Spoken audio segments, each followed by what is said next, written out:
Mwasuzeeyo mutya mwenna abalaba vidiyo eno, amannya agange nze Trevor Online, era nga nzize n'omuduumizi w'eggye ly'eggwanga General Muhoozi Rugaba eyafulumizza ekifaananyi kya Edward Rogers Ssebuufu abangi gwe tumanyi nga Eddy Mutwe.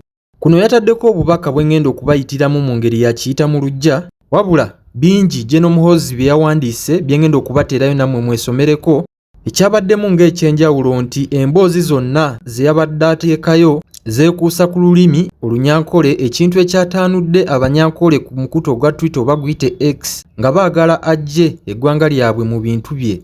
Mu kusooka yayanukudde ssenkagale wa NUP eyavaayo n'ategeeza eggwanga nga omukumi we bw'awambiddwa, wabula General Muhoozi yamutegeezezza nti ali mu mpuku ye era ali mu kuyiga Lunyankole era pulezidenti wa NUP yaddako.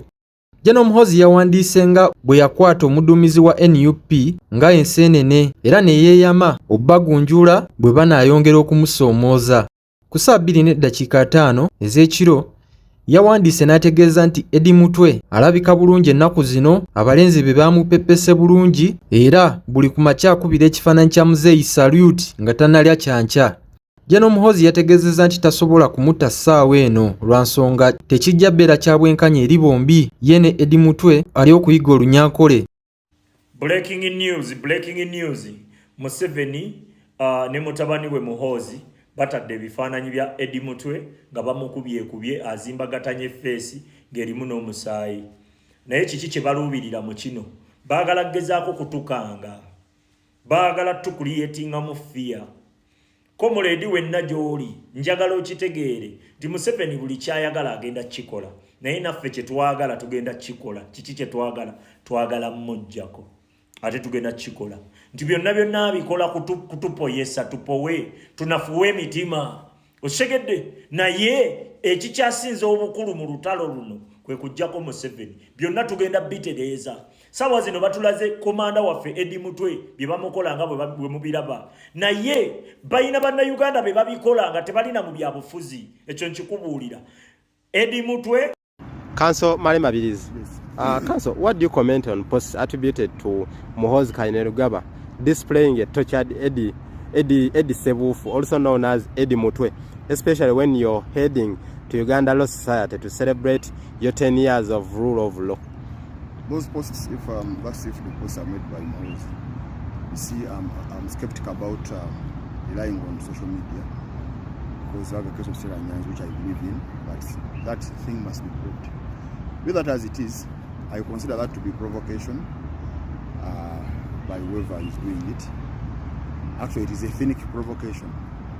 Ethnic provocation is a tool, as I told you yesterday, used by dictators worldwide. It was used by Saddam Hussein, it was used by Gaddafi on people of some region.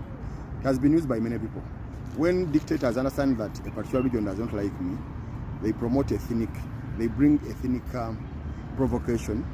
When these people react improperly, they massacre them, they kill them, claiming that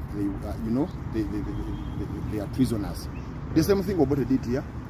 When things turned against him, he brought ethnic provocation, and the Baganda never realized that actually that was a provocation. Actually, not the Baganda decided, but the Mengo people.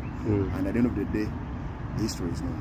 But if provoked with words like Eddy Mutwe was tortured in the process of learning Lunyankole by force, is this not enough to justify retaliation by Ssebuufu's tribesmen?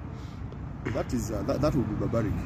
And actually, when you retaliate, you would have played in the hands of the provoker. Because the purpose of provocation is that you start a war, you start a fight. Now, if you respond in the same language like he has come, then you are creating problems for yourself, actually, more especially. Because when you are provoked, you don't just react like that. Council, when people fundraising numbers? 701 88 1231 and 787 263 086.